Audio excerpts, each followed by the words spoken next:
So he said, yes, alhamdulillah, I'm available. Look, we don't ask for any hadiyah or anything, but if you give it, we'll accept it, inshallah.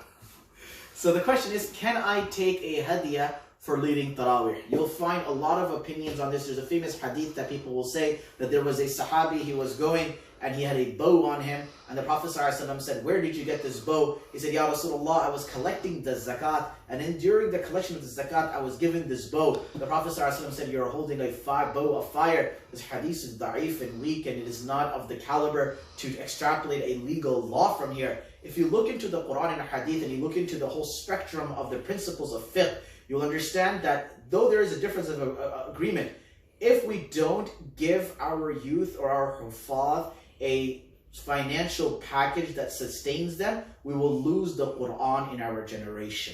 They will go during the month of Ramadan and they will work in Tesco and they will work in Walmart and they'll work at the gas station or the petrol station, and they will lose their Quran where they're making money outside. We all live in a world where we have expenses, we have families, we have costs that are coming to us.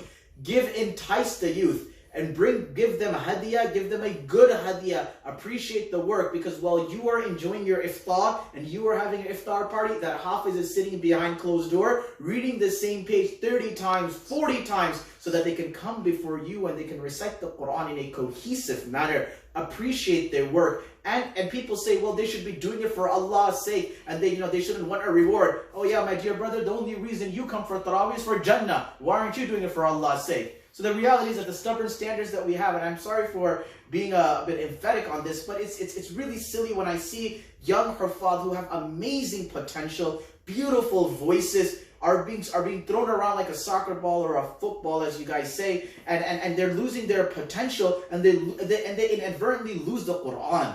We have to be a generation that empowers and motivates. If you look into the Christian community and the Judaic community and the Hindu community, they empower their youth, they empower their religious figures, and they hold them to a high standard. The one thing that the Muslims unfortunately do is that we want everything to be free sabilillah.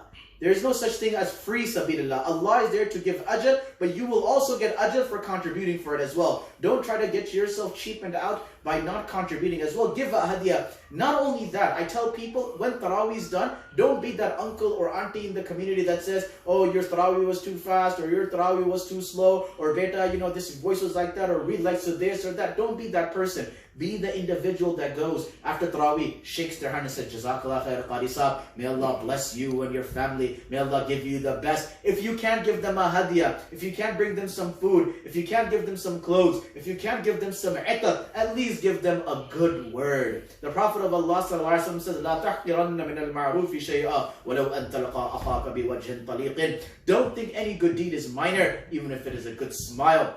Oh, I'm telling you, when that hafiz walks out of the stage, it's like he just came out of a whole marathon. And if you shake his hand and you give him a hug, wallahi, it's the world to that hafiz. You give him a small little gift and says, Hafiz Sahab, you know what, we made some food for you as a hadiyah, because that hafiz doesn't eat iftar. That hafiz doesn't eat a dinner. You're going through a 16, 17 hour fast. Guess what? That hafiz's fast is even longer. That hafiz has 1 cup, 2 cups of water, and they're dedicated behind the Quran. Because if your hafiz is enjoying iftars, he's definitely making mistakes in his Taraweeh most of the time. But the hafiz gives this sacrifice. Go give a hadiyah, give them a pair of clothes, give them some itar. Go into your community, take 30 people and make a list that every day someone's going to bring one small gift to the hafiz. Wallahi, your hafiz will do dua while they're reading the ayats of Jannah for you. They will pray for you and your family while they're reading the ayats of Allah's rahmah and maghfirah for you. It's easy to ask people for dua, but imagine the hafiz, he is fasting, reading Quran, and at that time he's thinking to himself, that brother yesterday, that sister yesterday came and gave me this hadiyah, they said this nice word to me, you make dua for you.